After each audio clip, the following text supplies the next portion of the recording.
From the Daily Mail. Threats yet. Yeah, okay. NYPD orders full mobilization plan. All uniformed officers are on standby as extra manpower is deployed to ring of steel around Manhattan's DA's office amid fears of violence after Trump's indictment. I really don't think that New York City is MAGA country enough to the point that they have to worry about a bunch of Trump supporters showing up to the Manhattan DA's office. I'm just worried they're going to march them all down into the tunnels for drills next. And then we know what happens. Have you seen The Dark Knight Rises? Oh, that's right. And then they're going to release all the inmates from their jails. True. Oh, man. I've seen The Warriors. Yeah, jeez. Well, I wonder what New York would be like if, I don't know, 8,000 people convicted felons were just released. All those COVID patients are going to come crawling out of the old person's homes. Those power electric chairs. They live underground. Yeah. So anyway, I find this funny because let me see if I have this tweet somewhere.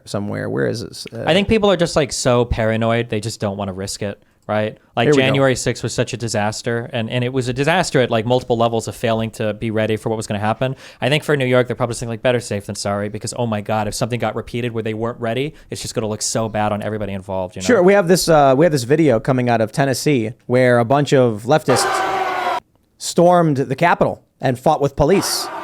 They actually made their way into the chamber in what conservatives are calling an insurrection. So, I mean, that's basically it. Look, they're fighting with cops and people are getting arrested. And it happened in Kentucky, too. But like this happens all the time.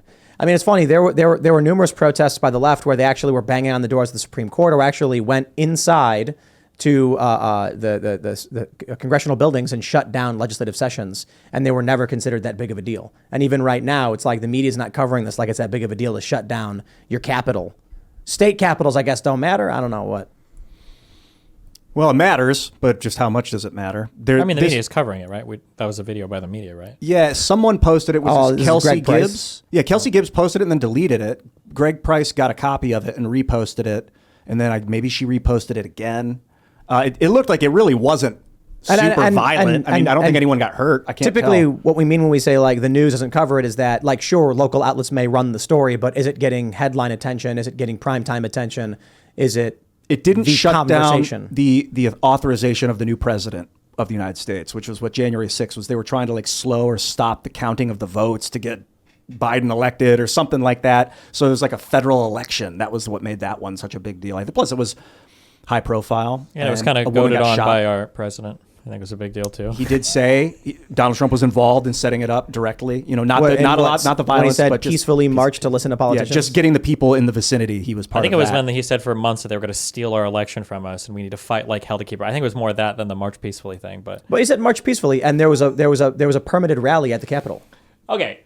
How can you go? Okay, we're backing up a little bit. Yeah, how can you take the one thing that Biden said on stage one time as definitive proof that he was actually trying to withhold aid, but the numerous literally said he did, and Trump literally said that we need to fight like hell. Trump did not say storm the Capitol. He didn't say storm the Capitol in those exact words. And Biden said in the exact words, like hell. He said we need to fight like. What does fight mean? If does Joe it mean Biden said, be obese and stand at the Capitol, yeah, it's not an argument. If Joe Biden said on stage, could you imagine if I told this guy I did this, and everyone went, oh. No, he literally said he did a thing. And we're like, hey, if he said he did that, we should investigate. Trump said fight. And then later, now go march peacefully. It's like, well, those are metaphors. The left says fight all the time. We don't mean physically. We mean spiritually. We mean politically. It's that was followed up by months of saying that like, they're going to steal the election from you. You have to fight to save your country. Like, you don't think that type of rhetoric can directly lead to people saying like, our election is being stolen, like Trump said it was being stolen, and we need to fight, like go to the Capitol and fight to save our country? In that line, do you blame trans activists for calling for fighting when this person went and shot up a church or a grade school? For the trans shooter? Yeah. I mean, they've been saying it's genocide nonstop over and over again, and they've been saying get up weapons and you have to fight. But I don't know why. Right? I don't know why that shooter did the shooting. Do you? So the police said there's a manifesto, and that they did say that. The working theory is it's related to the identity of the shooter. Okay, you said two. Wait. You said two totally different things. Are the police saying that it was? Yes. Okay. So I read. I want to be very specific. Yeah. I'd be curious because I read 4 different articles. I was trying to find out was anything from this manifesto released. I know the media is saying they should release it. They will. My release understanding it. is the police has not commented on the material in the manifesto yet. What did they say about it specifically? It was the police chief, I guess. He was asked specifically, did the gender identity of the shooter play a role? And he says the theory is that is the case. We're investigating, et cetera, et cetera.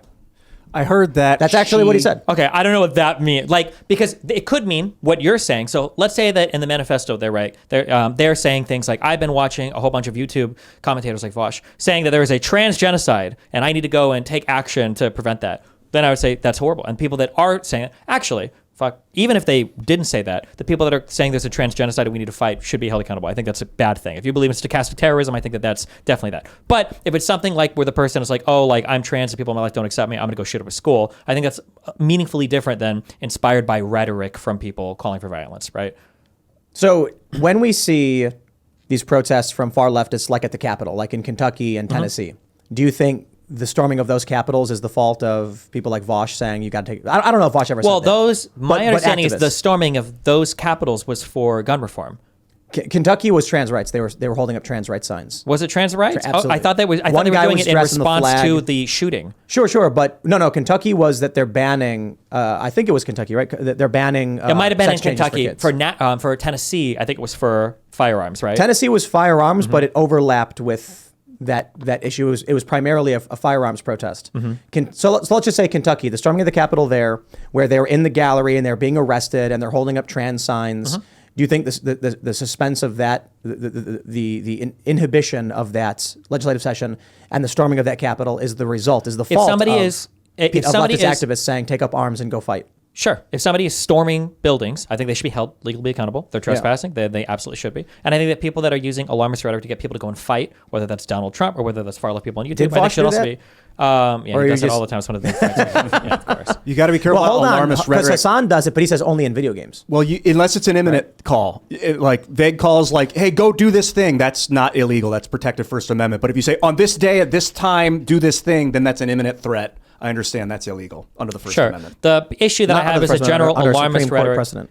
Where there's a lot of people saying that there's a trans genocide incoming, so buy firearms. That feels a little bit like great replacement rhetoric, except on the left instead of the right to me. Where people on the right sometimes will say things like, immigrants are invading, they're taking everything, you need to buy firearms to protect yourself from spooky immigrants that are replacing white people. That feels similar to people saying there's a trans genocide, buy firearms because Republicans are going to take your rights away. That type of like, any type of rhetoric that is basically stating that like your life is on the line, buy a gun, in my opinion, is like very, very, very unhealthy for the state of the country.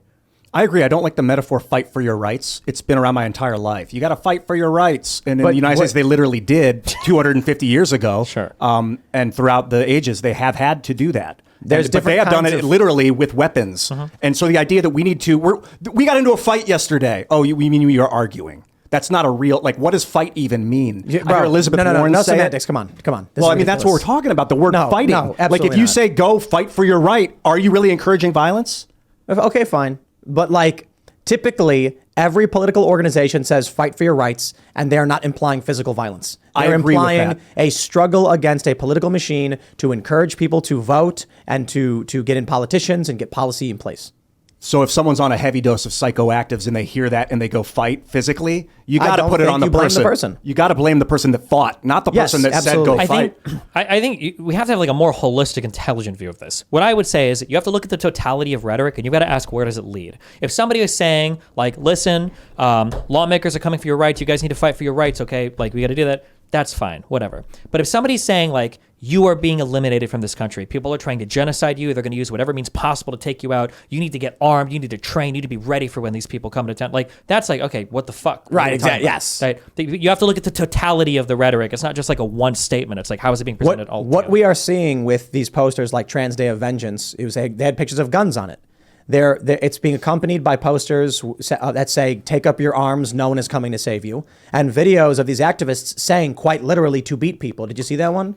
They got like a club made of a curtain rod and they're like, beat them, hurt them. Although I'd say we have to be really careful about, because on how big some of these, like for some of these trans organizations that people are obsessing over, the Trans Day of Vengeance, and then there was another one like the Trans Resistance something network or whatever. Trans Radical Activist Network. Yeah, like I don't even know if these things exist. Like I see a lot of, like I know Fox News. I think it had a few thousand followers. Yeah, it had like, well on Twitter like that. But they're the ones organizing the event in DC tomorrow. Yeah, but I'm curious how many people are going to even show up to that. Because I looked at that page and it's like a WordPress page with like 2 links. But that's what it always is. And the Twitter page has like 300 followers. And with no names attached. You'll get a few hundred people to show up.